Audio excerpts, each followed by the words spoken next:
Grossesse précoce au Togo. 43 garçons sanctionnés et exclus de leur établissement secondaire. C'est une décision qui fait débat au Togo. Une quarantaine d'élèves du secondaire ont été exclus cette semaine de leur établissement dans la région du Plateau Ouest sur décision de la direction régionale de l'éducation. Les sanctions prises visent des élèves qui ont eu des relations sexuelles avec d'autres élèves de leur établissement qui ont entraîné des grossesses parmi leurs camarades. Chers amis, voici une polémique qui fait débat au Togo. Et franchement, ça fait pitié. C'est triste, c'est déplorable. On parle de l'éducation nationale ici. On parle de l'enseignement, on parle de l'éducation. Je veux préciser l'éducation togolaise dans nos écoles. La dernière fois, j'avais fait une vidéo où j'en parlais. Je pense que beaucoup de gens n'ont peut-être pas compris mon message, mais c'est la réalité. Alors, voici cette information. On va en parler de cela, mais on va regarder un débat que je trouve très intéressant et que ces acteurs-là ont bien résumé la situation de l'éducation togolaise. On regarde ensemble, mais avant tout, générique. Chers amis, bonjour ou bonsoir, ça dépend de l'heure à laquelle vous regardez cette vidéo. J'espère que vous allez super bien. C'est votre frère, Larry Yaman. Je traite des sujets d'actualité, de géopolitique et d'histoire. Si ce sont des sujets qui te parlent et qui te passionnent, abonne-toi tout simplement, c'est gratuit. L'objectif, c'est qu'on atteigne les 20 000 personnes dans cette communauté. Et le plus important, c'est de réagir en commentaire. C'est ça le plus important. Donner ton point de vue, ton opinion sur les sujets qui sont traités dans cette vidéo. Que tu sois d'accord ou pas, tu peux t'exprimer. Sois libre de t'exprimer, mais dans le respect de toutes les personnes qui sont abonnées à cette chaîne. Pas de grossièreté, pas d'injures. Soyons responsables et soyons matures. Merci. Alors, on ouvre le débat. Avec ce débat, qu'est-ce que je dis? On va regarder le débat qui s'est tenu dans la chaîne de télévision New World TV, gérée par les Togolais. Donc, il y a des acteurs de la société civile. Moi, j'appelle tout le monde acteur de société civile. Les personnes qui ont été invitées sur un plateau pour discuter de cette polémique-là. On va regarder ensemble et au fur et à mesure, je vais donner mon point de vue, mon opinion sur cette affaire-là. On regarde ensemble. 43 élèves sont exclus pour avoir engrossé leurs camarades. Ils sont des élèves du secondaire, de la 6e à la terminale, dans la région des Plateaux Ouest. 43 est le nombre total de ces élèves exclus dans cette direction de l'éducation. Nous en parlons avec nos invités. Et comme pour le 4e sujet, la parole est à qui veut la prendre en premier. Ils sont 43 à être exclus. La raison, avoir enceinté leurs camarades. Alors, c'est une affaire qui fait scandale, qui éclabousse l'école togolaise. L'école togolaise, il faut le dire. Vous savez, en 2023, on n'en a pas tellement communiqué, mais en 2023, il y avait plus de 2000 cas. 2000 cas de grossesse en 2023 au Togo. On n'en a pas trop communiqué, mais c'était ça. Et c'est le chiffre qui fait froid au dos. Mais il faut préciser que ce n'est pas seulement des élèves qui sont les auteurs de ces grossesses. Oui, bah, c'est pas seulement les élèves qui sont. Et c'était sur toute l'étendue. Sur l'étendue du territoire. Aujourd'hui, c'est la région des Plateaux Ouest. C'est la preuve que... Attention, il faut préciser aussi, il n'y a pas que des élèves. Grossesse dans le cadre du milieu scolaire, ce n'est pas seulement que les élèves qui sont auteurs. Il y a aussi les maîtres, les professeurs. Il faut en parler. Ça, c'est un autre débat. Mais là, il s'agit des élèves. On continue. L'école au Togo, qu'on le veuille pas, l'école est malade. L'école est malade et l'exclusion des élèves qui sont auteurs de ces grossesses n'est pas la solution. C'est un cas, c'est une manière. L'école au Togo, la gestion, c'est un ensemble. C'est un ensemble et il faut en tenir compte. Mais quand on prend les éléments, isolement, entre-temps, c'était les enseignants du 7 qui ont été licenciés, on pensait que cela allait régler. C'était pas pour des cas de grossesse. Ouais, non, je parle de l'école. Je parle de l'école, de l'ensemble de l'école. Aujourd'hui, l'école au Togo est malade. Nous, quand nous étions élèves, à l'époque, il y avait des femmes et des filles qui avaient déjà 18 ans même à l'école primaire. À l'école primaire, au collège 20 ans, au lycée déjà c'est 22 ans, 23 ans, 24 ans. Mais il n'y avait pas eu des cas, des rares cas de grossesse, parce que c'était des filles responsables, qui étaient des majeurs, qui n'étaient pas mineurs. Mais il n'y a pas eu de ces cas de grossesse. Alors pourquoi, de nos jours, on assiste à des cas de grossesse précoce dans les établissements scolaires? C'est la preuve que l'école togolaise est malade. La dernière fois, je parlais de l'éducation, mais je ne parlais pas de l'enseignement. Je parlais de l'éducation dans la famille. Je parlais de particuliers. Je parlais des gens qui étaient en famille, l'éducation. Mais on se rend compte que le problème n'est pas seulement qu'à ce niveau. Même dans l'école, le problème persiste. Et j'avais pris l'exemple des anciennes générations. Voici qu'aujourd'hui, il parle de l'ancienne génération où, même au primaire, il y avait déjà des filles qui étaient déjà adolescentes, qui avaient atteint la majorité. Mais à cette époque, personne ne pensait même arriver à tomber enceinte à l'école. Parce que ça, c'était vraiment un problème. Parce que les gens se posaient la question de savoir, parlaient de l'avenir. Mais ça ne veut pas dire qu'il n'y avait pas des cas. Il y avait des cas, mais c'était extrêmement rare. Aujourd'hui, on en voit partout. Et des très jeunes. Aujourd'hui, les gens qui vont à l'école, c'est des enfants, c'est des gamins. Les gens même ont le bac même avant d'avoir 18 ans. Donc, ce qui veut dire que au primaire, au collège, au lycée, c'est encore des enfants qui sont sous tutelle. Vous comprenez? Qui sont sous responsabilité de leurs parents. Et ça arrive. Et on continue. Ce qui fait mal souvent, c'est qu'à la fin de l'année, on se réjouit des résultats. Il y a eu, dans l'ensemble, les résultats sont satisfaisants. Satisfaisants en termes de résultats donnés. Mais on ne nous a jamais dit en termes de comportement, de la moralité des élèves sur 20, qu'est-ce qu'on a donné à l'école togolaise en termes de moralité. On ne dit pas souvent. On parle seulement des résultats. Parce qu'il y a eu sur 2000 élèves, il y a eu par exemple 1900 admis. Donc on dit bon, ces résultats c'est des résultats escomptés. Aujourd'hui, on reconnaît que l'école est malade. L'école est malade parce que nous sommes en train de... Aujourd'hui, ce n'est plus des enseignements, ce n'est plus de l'éducation. On n'a plus un ministère de l'éducation, mais on a un ministère des enseignements. Donc on donne seulement des connaissances livresques aux gens. Les gens ne sont plus éduqués comme nous à notre époque. Oui, à l'éducation, on fait tout pour valoriser notre compétence, pour nous éduquer, pour nous former, pour que nos... Ce qu'il vient de dire, c'est très plausible. Il faut comprendre les choses. Pour lui, le ministère de l'éducation, qui est devenu le ministère de l'enseignement, a changé le but. Si je comprends, si je vais lire entre les lignes de ce qu'il a dit, avant on éduquait, aujourd'hui on enseigne. C'est-à-dire qu'on nous déverse juste des choses qu'il faut bûcher et réciter. Avant, l'école c'était un ensemble. C'est-à-dire que c'était l'apprentissage des connaissances, la mise en valeur de ces connaissances et l'éducation. À l'école, on éduquait. Ah ouais, c'est vrai. À l'école, l'éducation aussi, normalement, devait faire partie. Ministère de l'enseignement et de l'éducation. Ministère de l'éducation et de l'enseignement. Il faut d'abord éduquer les gens avant de les enseigner, avant de leur enseigner des choses. Et ce qu'il dit, c'est il faut vraiment lire entre les lignes et puis comprendre des choses. Il va arriver sur un point que je trouve très intéressant. Je vous laisse, on va découvrir ça ensemble. Compétences pour que nos valeurs apparaissent. Ce n'est pas ça aujourd'hui. Donc c'est des ministères des enseignements. Ce n'est plus le ministère de l'éducation. Et donc on est là en train de former. Donc c'est ce qui explique ces cas de grossesse selon. Mais ces cas de grossesse, justement, parce qu'il n'y a plus de la discipline, il n'y a plus de la rigueur, parce qu'il n'y a plus de bâton. Il n'y a plus de bâton à l'école. Il y a même un numéro 20 pour que les élèves puissent appeler en cas de violence sexuelle. Donc aujourd'hui, ce sont les élèves qui ont enceinté, les garçons qui ont enceinté leurs camarades. Et l'école même, il n'y a plus de réforme. Depuis 2012, on nous a parlé, on nous avait annoncé les états généraux de l'éducation. On était dans l'attente. Ces états généraux n'ont plus eu lieu. Et donc, aujourd'hui, l'école est devenue presque une pourriture où les élèves sont rois. Les élèves sont rois. Les élèves sont au sommet. On a tellement élevé les élèves, les apprenants, ils sont au sommet. Et voilà la chute. Ils étaient... Ouais, il a dit une chose que je trouve pertinente, c'est qu'il n'y a plus de bâton. On ne peut plus taper les élèves. Je refuse pas le fait qu'on interdise cela. C'est quelque part pour protéger les enfants. Mais au même moment, les inconvénients, c'est que les enfants maintenant sont conscients du fait qu'ils ne craignent plus le bâton, donc sont prêts à tout faire. Et aujourd'hui, les enseignants même ont peur de lever la main sur les enfants. Bien vrai, il y a certains qui étaient dans l'exagération. Il y a des enseignants qui frappaient pour tout et pour rien. Et au Togo, je pense que beaucoup de gens se plaignaient de l'éducation togolaise parce qu'il y avait une sévérité atroce par rapport aux autres pays. Moi, j'ai été éduqué par mes parents togolais, mais j'ai fréquenté l'éducation à l'école, l'enseignement burkinabé. Là-bas, à partir du CM2, c'est fini. On ne frappe plus en 6e, tu ne peux pas t'amuser à frapper un élève. Tu te frappes un élève, c'est les parents qui vont venir te convoquer en conseil de discipline, toi en tant que professeur. Vous comprenez? Mais au Togo, c'était différemment. Moi, je me rappelle, ma soeur, elle a terminé son cursus scolaire au Togo. Elle me disait même en terminale, on les frappait. Et moi, j'ai trouvé ça un peu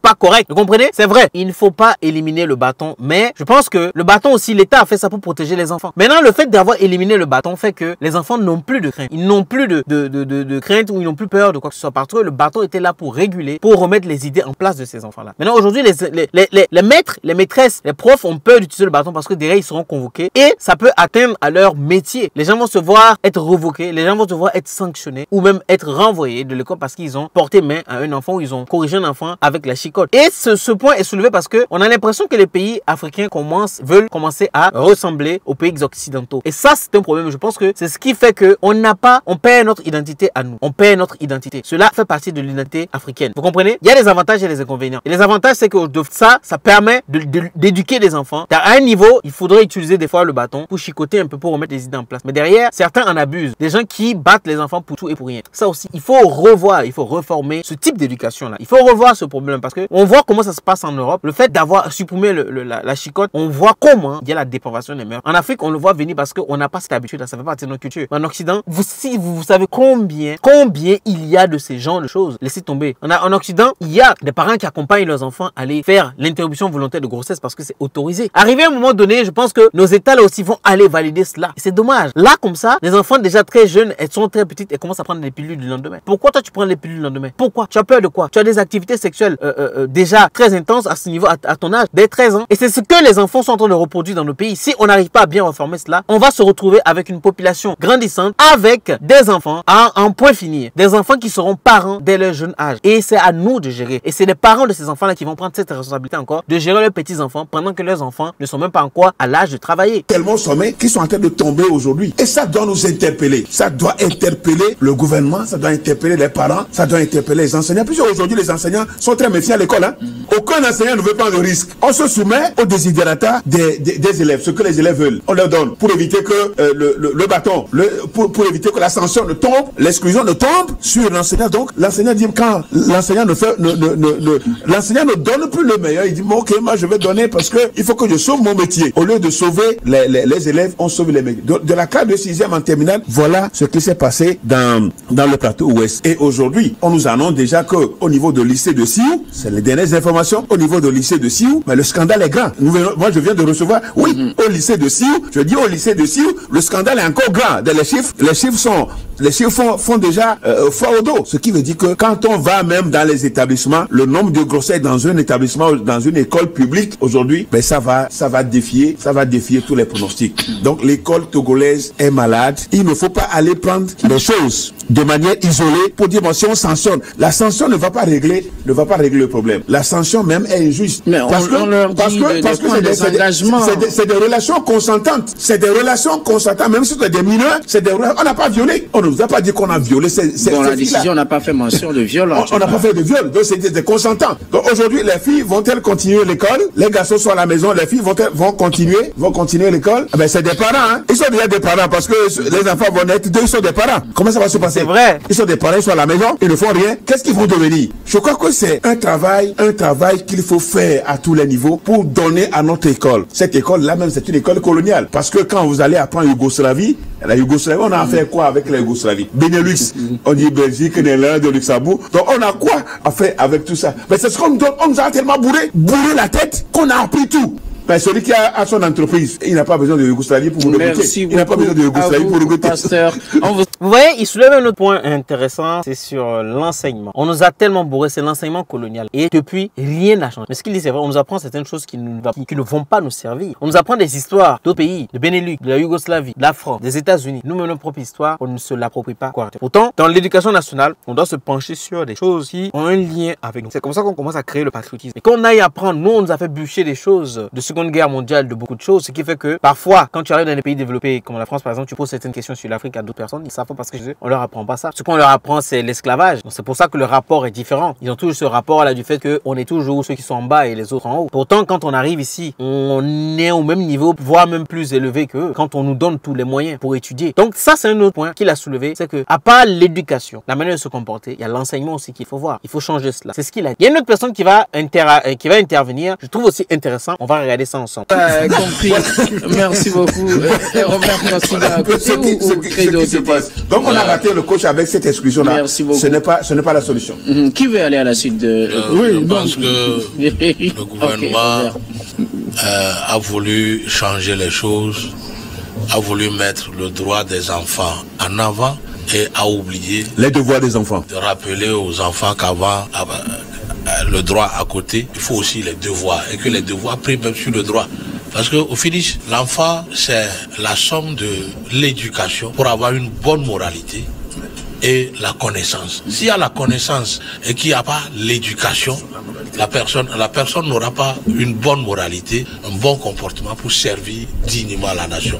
Cela même a des impacts sur certaines sociétés de la place où il y a des jeunes qui sont alors nommés à des postes sensibles, mais qui alors partent parfois avec les sous ou ne donnent pas le meilleur d'eux-mêmes. Parce qu'ils n'ont pas la moralité. Parce qu'ils n'ont pas une bonne moralité. Ils ne savent pas ce pourquoi ils sont appelés dans les entreprises. Ça aussi, c'est ça. Si nos gouvernants aujourd'hui disent non, nous allons suivre les Européens, plus de bâtons. Ici, c'est l'Afrique.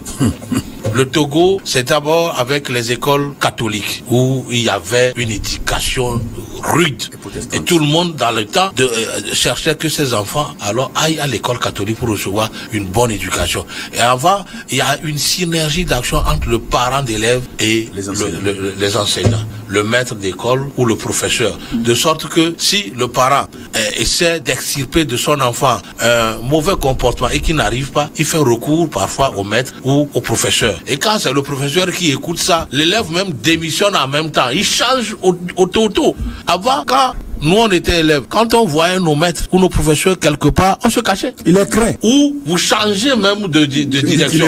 D'itinéraire, vous changez rapidement. Et donc aujourd'hui, les enfants sont laissés pour compte. C'est eux qui décident de ce qu'ils veulent faire de leur vie. Ce n'est pas toujours ça. Or, pour devenir ministre, il faut avoir une bonne moralité. Pour devenir un grand cadre, même son propre patron, c'est-à-dire un entrepreneur, il faut une bonne moralité. Il faut une bonne... Voilà, je vais m'arrêter ici, sinon c'est tout que je vais partager. Si vous voulez aller regarder cette vidéo complètement, il faut aller sur New World TV, vous tapez sur 43 élèves exclus, vous allez tomber sur cette vidéo-là en particulier. Mais je reviens sur le fait que le président, le pasteur, il avait dit que on a exclu les garçons, mais les filles, parce qu'elles ont été consentantes. Il n'y a rien qui a prouvé que c'était des viols ou c'était forcé. Donc eux, comme c'est les garçons, c'est eux qui sont ceux qui enceintent, donc celles qui reçoivent, elles ne sont pas exclues. Pourtant, c'est des gens qui sont exclus. Demain, c'est des gens qui, déjà, qui vont devenir papa et qu'il faut gérer les enfants qui vont naître. Vous comprenez? Donc ça, c'est un premier point. Ils trouvent que c'est une discrimination. Mais le fait, est-ce que ça, le fait réside dans le fait que, le problème réside, pardon, dans le fait qu'ils ont exclu ces 43 garçons. C'est pas là-bas qu'il faut régler le problème. Parce que ce qu'il dit, c'est qu'il y a d'autres cas encore qui viennent d'être sortis, qui encore font fort au dos. Donc, ce qui veut dire que c'est pas le fait d'exclure. Vous allez exclure, mais les vrais acteurs, la mentalité continue. L'éducation n'a pas changé. Donc, il y a d'autres personnes, pour ceux qui n'ont pas ancienneté, mais qui continuent à avoir, dès le collège, une activité sexuelle